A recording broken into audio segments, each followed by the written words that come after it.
Hey, I'm Steve Krenz for Guitar Gathering, and I wanted to show you a quick way to get rich, dense sounds when harmonizing a melody.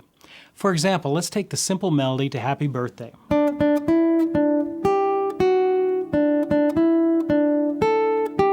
Now, a common way to add harmony, or to harmonize the melody, would be to add a third or a sixth below the melody note like this.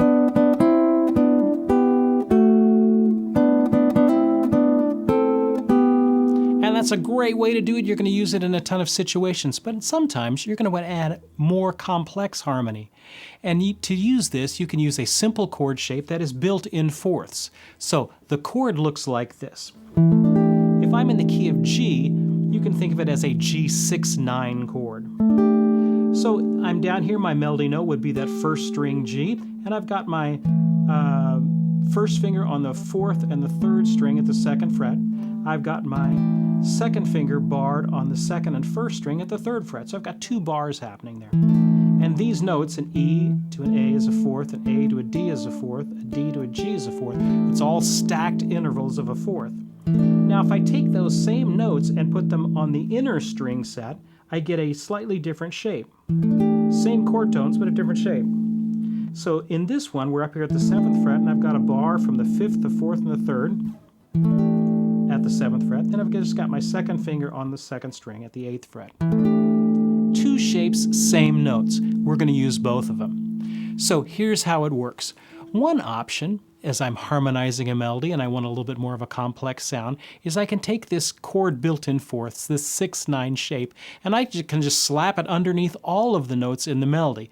And that kind of creates an atonal or outside sound like this.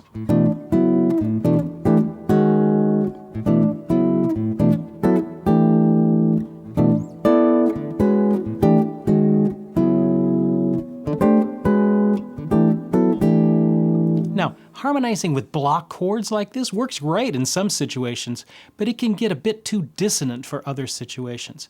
So here's a little trick to kind of solve some of those dissonances. So an easy way to limit those is to adjust the shape just a bit on those problematic notes. Problematic notes would be notes that occur outside of the key that we're in. In this situation, we're in the key of G, or it's relative minor if you want to think of E minor. So this chord, all of that works. But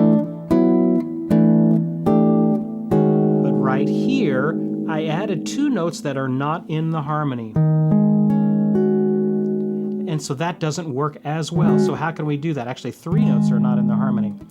Well, I got to keep the melody notes, so I'm just going to scoot the rest of these up a half step. And I end up with everything that's back in the key of G again, but I'm just not going to bar that second finger note. So I've just adjusted the form slightly to be able to accommodate that and keep everything in the key.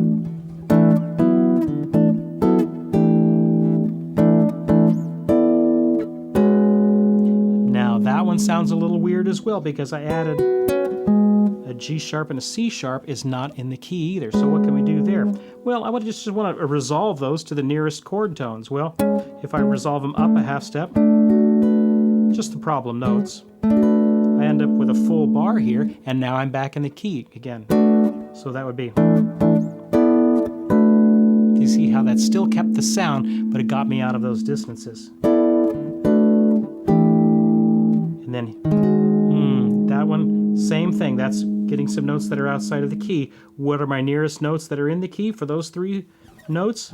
Are up a half step, so I could just do my full bar again. Gonna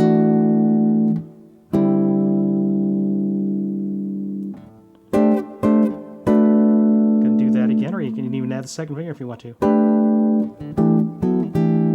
And now suddenly everything is back in the key, and so it's still rich and dense, but it's all within the key. So these little adjustments keep the overall sound, but take out those strong dissonances, which might be a little bit too much of a clash in some situations.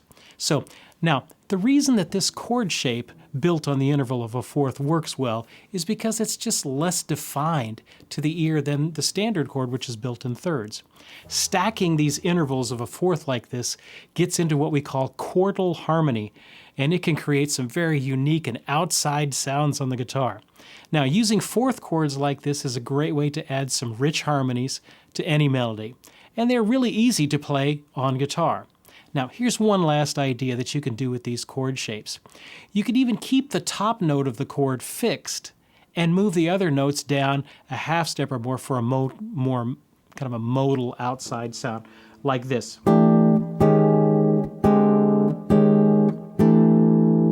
All I'm doing is keeping that upper note, moving the lower three, moving them again.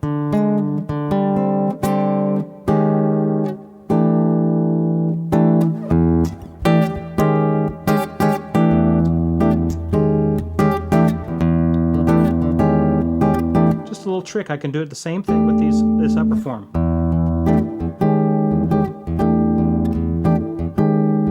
Keep it moving down. So it's just a denser harmony that you can move around, and it's just another trick that you can do with these fourth chords. So I hope you enjoy just these concepts and have fun and experiment with these ideas in your own playing. Hey, I'm Steve Krenz for Guitar Gathering. Keep up the great work, and we'll see you next time.